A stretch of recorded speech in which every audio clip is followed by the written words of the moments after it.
Olá, bem-vindos ao meu canal, eu sou a Laia, eu sou acupunturista e doula.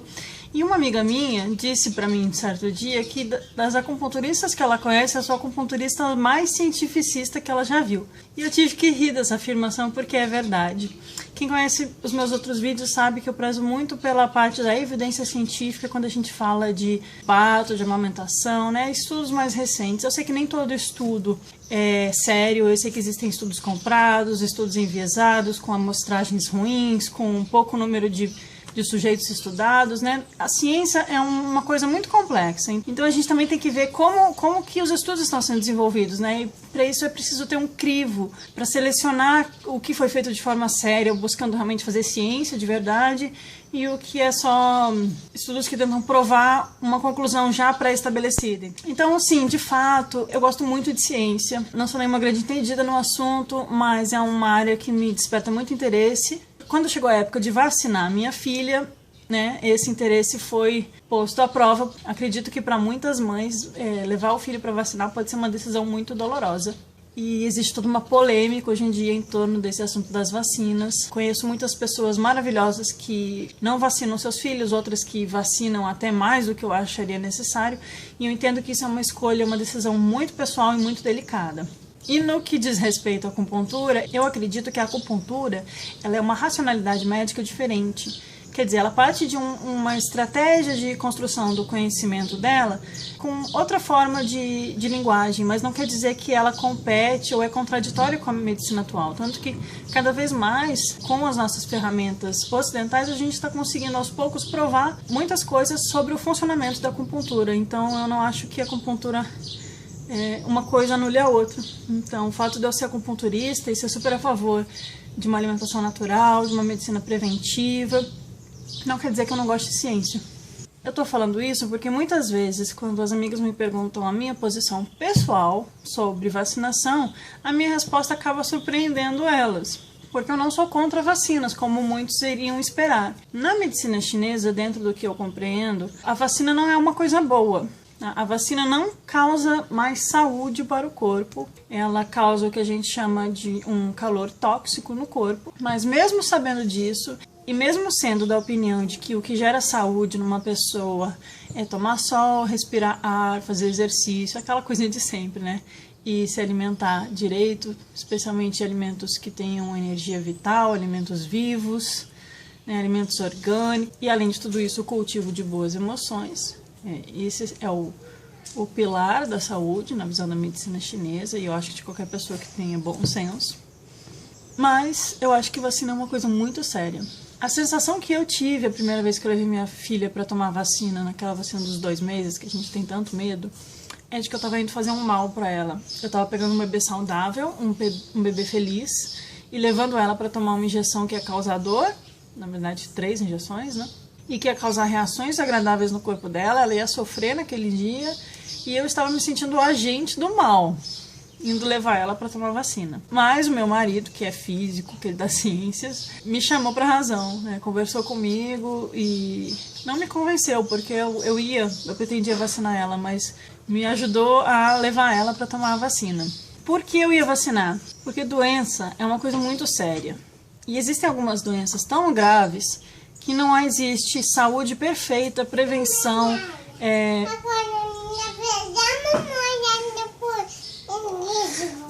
A maioria das doenças das quais essas vacinas protegem são doenças que não são doenças comuns, né? Não são doenças cotidianas. São doenças muitas vezes que foram causadas pela ocupação humana e pelo desenvolvimento humano desordenado. E aí os vírus e as bactérias foram evoluindo, digamos assim, desculpa, eu talvez não esteja usando os termos técnicos, mas vocês estão me entendendo. E esses vírus são modificados. Então, uma pessoa plenamente saudável, com um sistema imunológico perfeito, que toma suco verde todos os dias, né?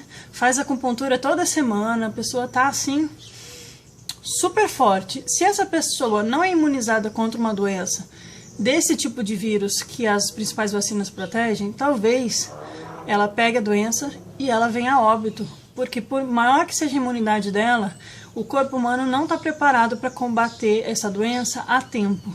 E aí é que a vacina entra, para poder preparar o corpo para caso a pessoa entre em contato com a doença específica. Eu não sou médica nem bióloga, tá? Eu tô dando uma opinião aqui, já que é um assunto muito debatido nos grupos maternos. Tem um vídeo que eu gosto muito, que eu vou colocar no link aqui embaixo, é um vídeo em inglês, as legendas são só em inglês, e eu vou rapidamente tentar contar para vocês o que esse vídeo conta, porque foi um vídeo que me mostrou assim, de forma mais didática de como é que surgem as doenças e por que a vacinação é de fato importante. Esse vídeo se chama The American Pox, vou colocar o link aqui. Ele conta como na época do descobrimento das Américas, os europeus chegaram não só no Brasil, mas nas regiões do México, ali da América Central e do Norte, e dizimaram todas as populações locais. Ele conta que a maior parte das pessoas morreram, e isso a gente sabe quando a gente estuda na escola, elas morreram por causa das doenças trazidas pelos europeus. Os europeus, eles vieram trazendo, dentre outras doenças, a varíola, a tuberculose, a tifo, a cólera e a peste bubônica. A cólera e a peste bubônica são doenças bacterianas, e o sarampo, que é viral, né, junto com a varíola. E essas doenças não existiam nas Américas. Esse tipo de doença é do tipo de doença que ou você fica imune ou você morre. Claro que hoje, com a evolução da medicina, a gente consegue conter o avanço da doença muitas vezes e as pessoas não estão morrendo tanto. Mas continuam sendo doenças muito agressivas e fatais, muitas vezes. O que esse vídeo me ajudou foi a entender como essas doenças surgiram e por que não adiantava simplesmente a gente ser saudável para se proteger delas. As doenças surgem por causa da falta de saneamento das cidades. Então, as cidades, especialmente assim até 1900, que é quando a medicina começou a dar um salto, muito mais pessoas morriam do que nasciam. Os índices de mortalidade eram muito grandes e as cidades elas conseguiam crescer por causa da grande imigração, né, das pessoas vindo do campo para a cidade. Depois, com a medicina, depois no século XX, as coisas foram melhorando. Mas até 1900, o saneamento nas cidades era muito ruim. E aí, essa grande aglomeração de pessoas, junto com a falta de saneamento, junto com a falta de água potável, junto com a falta de conhecimento sobre os germes, fez com que essas doenças se espalhassem muito rápido. E são doenças, na maioria das vezes, que se espalham pelo ar, pela saliva. Os vírus, as bactérias, vou chamar aqui de germes, que é como nesse vídeo ele chama, eles não querem matar o seu hospedeiro, porque, na verdade, se o hospedeiro morre, ele também morre. O que acontece é que eles não foram feitos para estar em corpos humanos. Então você pode falar assim, mas lá os maias, os astecas também tinham grandes centros urbanos e as tribos não viviam isoladas, as pessoas realmente conviviam juntas, né? O que difere isso das cidades europeias, né? Claro que existem diversas outras diferenças, mas as cidades europeias, elas são apenas um meio de difusão das doenças, né? Mas a falta de saneamento não é o culpado pelo surgimento da doença. Essas doenças, como a varíola, elas surgem de animais, são doenças de animais. Igual a gente teve lá a gripe aviária, né, aqueles grandes problemas alguns anos atrás. Aqui. Então as cidades não criam as pragas, elas apenas permitem que as pragas se espalhem. E as pessoas acabam morrendo porque o vírus não sabe que ele está numa pessoa, ele devia estar num animal. Os animais, eles não sentem as doenças como nós, e pessoas podem passar gerações e gerações convivendo e criando animais e elas não vão desenvolver essas doenças. É uma loteria, é ganhar na Mega Sena. A chance de você de uma doença animal pular para um humano, né, migrar, não é uma coisa assim comum, não é uma coisa que acontece cotidianamente. É uma coisa rara, por isso, por muitas gerações e muitos séculos, as pessoas podiam conviver com os animais e ficarem bem. Só que a gente criou um ambiente totalmente artificial que propiciou o surgimento das doenças. Então a gente pegou grandes centros urbanos, sem saneamento, e encheu de animais. Porque se você pensar na Inglaterra, na França, nos séculos XIX, XVIII, XVII, você tinha grandes centros urbanos com aqueles mercados abertos, com peixes mortos, com galinhas vivas em gaiolas, com açougues ali na esquina, sem refrigeração, as pessoas criando ovelhas em seus quintais, criando porcos. E esse é o diferencial das Américas, porque nas Américas não tinham animais domesticáveis. Tinha a lhama, mas a lhama não foi domesticada como os porcos, as galinhas, as vacas foram. Foi bem diferente, foi bem em menor escala. Então esse convívio dos animais com os seres humanos em ambientes que propiciavam a doença fez com que as doenças dos animais pulassem para os seres humanos e começassem a contagiar as pessoas e a matar as pessoas. Então eu não acredito que é uma coisa que você consegue se livrar de desenvolver simplesmente por ter uma boa saúde, por viver uma vida saudável, por ter uma boa imunidade. A gente não pode subestimar o poder destrutivo dessas doenças. Até poucas décadas atrás, doenças como a polio causavam a morte de muitas crianças ou deixavam elas com sequelas para o resto da vida. Quem gosta de séries tem um capítulo muito legal do Call the Midwife. Mostra um caso de polio nas crianças lá na década de 50, né, eu acho. E a polio é uma das doenças que é horrível com as crianças e foi erradicada com as vacinas. A varíola é outra doença que foi praticamente erradicada do mundo e ela só está voltando agora porque as pessoas estão deixando de vacinar. Eu sei que existem vacinas problemáticas, eu sei que a indústria farmacêutica tem muitos pontos problemáticos, né? Todo mundo... Eu não confio muito em muitas vacinas novas, recentes, pouco testadas, mas eu acho que é incoerente eu falar tanto assim de evidência científica quando eu quero defender o que eu gosto, né? Falar do parto normal, falar da amamentação, e aí quando uma coisa não me convém eu falo que a ciência não me serve. Eu acho que a gente tem que tomar um pouco de cuidado com isso. Eu sei que existe muita polêmica em torno das vacinas, se elas causam autismo, se tem mercúrio na composição delas, que é altamente tóxico, especialmente em relação à tríplice viral. Li bastante material anti-vacina, inclusive quando eu tive minha filha, algumas pessoas até me colocaram em grupos anti-vacina porque imaginaram que por eu ser acupunturista, assim, eu fosse ter essa posição.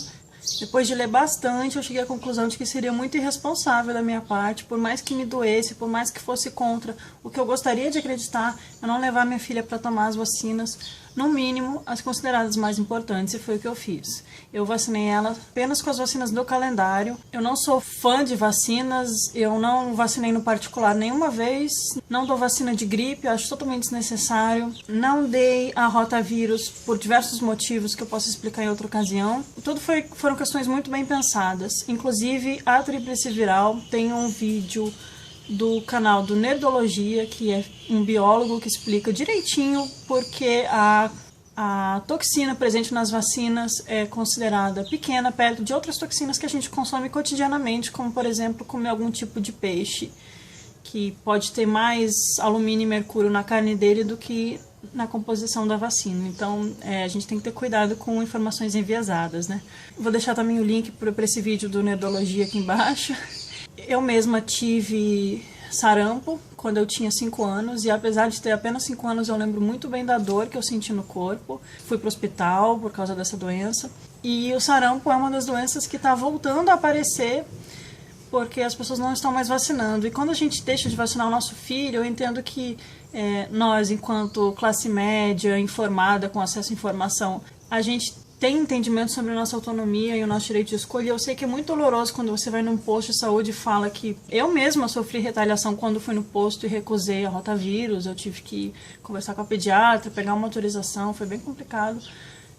Mas eu entendo que existe um papel de saúde pública que os funcionários de saúde no Brasil, no SUS, eles têm responsabilidade. Nem toda pessoa é informada e nem toda pessoa tem condições de saúde, infelizmente, e pode se responsabilizar pelo que uma doença tão devastadora pode causar. E, além disso, quando a gente deixa de vacinar os nossos filhos, tudo bem que a gente garanta a saúde deles, mas a gente está colocando populações de risco, como bebês ainda não vacinados e idosos, tendo a chance deles entrarem em contato com a doença e eles falecerem por causa da doença. Porque a gente pode cuidar dos nossos filhos muito bem e ter acesso aos melhores médicos e aos melhores hospitais, mas muitas pessoas não têm. Então eu acho que é uma questão de responsabilidade coletiva a gente vacinar os nossos filhos para essas doenças mais graves, porque são muito sérias e realmente matam, e não são coisas que você combate com homeopatia. Não são doenças que você trata com ervinhas naturais, não são doenças preveníveis com homeopatia de vacina. É uma coisa que tem que ser levado muito a sério. Eu acho que a gente tem que tentar ser coerente quando a gente fala de evidência científica e não simplesmente pegar a informação que nos agrada mais. É isso, recado dado. Sei que é polêmico e é só a minha opinião. E muitas pessoas vão discordar, mas tá aí. Mais uma coisa pra gente pensar. E eu sugiro muito que, se você entende inglês, você veja o vídeo aqui do link de baixo. E o Nerdologia em português explica bastante coisa bacana sobre as vacinas.